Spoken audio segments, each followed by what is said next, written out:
कत्ल की इस वारदात की इत्ला आप तक कैसे पहुंची? कैसे मालूम हुआ कि एक कयामत बर्पा हुई है इस गांव में? बेसिकली जो शबीर अहमद है, शबीर अहमद की एक रूटीन है कि वो अपनी बेटी को डेली फ़ोन करता है। रोज़ाना संडे का दिन है ये, वो अपनी बेटी को फ़ोन करता है, लेकिन अनफॉर्चुनेटली फ़ोन अनअटेंड मिलता है और उसके जो नंबर है वो बंद मिलते हैं। वो इस सिलसिले में अपने दामाद से, सुगरा के पास मोबाइल नहीं है लेकिन वो अपने दामाद से बात करती है, करता है कि बाहर सऊदी अरब में कि मैं कॉल कर रहा हूँ लेकिन मेरा कॉल थ्रू नहीं हो रही तो मैं बात नहीं कर सका।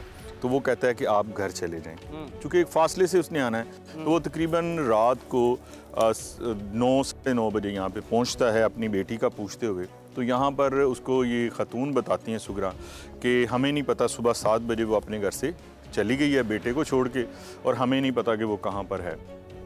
ये एक ऐसी स्टोरी यानी कि वो थी कि बाप के यकीन में भी नहीं थी। तो यहाँ इनका थोड़ा सा तलख कलामी होती है कि ऐसा हो नहीं सकता। वो खुद भी पुलिस ऑफिसर है, पुलिस ऑफिसर है, और एक जर्नल सी बात है कि अपने बच्चों का पता होता है। तो वो बच्चा जो है वो शाफे वो अपनी दादी के पास है, उससे भी पूछते हैं लेकिन वो कम्युनिकेटिव नहीं है, बात नहीं कर सकता।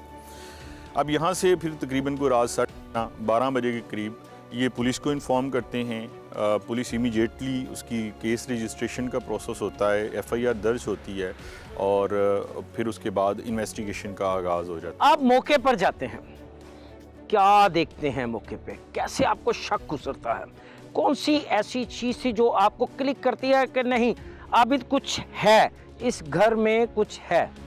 यहाँ पर हमने जितना भी पहले नंबर पे तो कुछ हमारी जर्नल जो ह्यूमन इंटेलिजेंस बेस्ड हमारी इन्वेस्टिगेशन है, हमने उसको देखा। घर में गए हमने, घर में से कोई ऐसी चीज़ नहीं थी जो कि कही जाए कि मकतूला अपने साथ लेके गई हैं। उस वक्त तो वो अबडक्टी थी, यानी कि वो अपने साथ ले गई हैं। जो उसका बैग है वही वहीं पर है, जो उसकी जूते हैं वो भी वहीं पर है, चीज़ें उसकी कोई ऐसी वहाँ से मिसिंग नहीं है। तो पहला साइन था।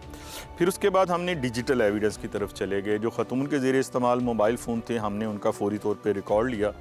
मैंने ख़तून की मिसिंग है तो हम अपने सीनियर्स को फौरी तौर पे बता देते हैं। SP इन्वेस्टिगेशन उस्मान साहब उनके नॉलेज में लाए और DPO साहब के इलम में लाए, तो उन्होंने हमें थोड़ा डाटा आ गया आपके पास, फिर जो चीज़ें रिक्वायर्ड थी वो हमें उन्होंने आपने ले ली। तो हमने ये देखा कि ख़तून जो है वो अपनी प्रेमिसेस नहीं छोड़ रही, और जो FIR में जो मुल्ज़मान जो जिनको नामज़द किया गया है, जो अगवा की FIR हुई थी उसमें सुगरा थी या दूसरे लोग हैं, तो उनकी मूवमेंट्स थी।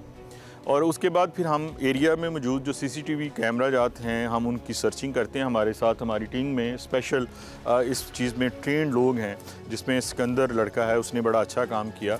तो ये CCTV फुटेज एक टाइम कंज्यूमिंग एक्टिविटी है, वो बताती है आप कि वो क्या हुआ।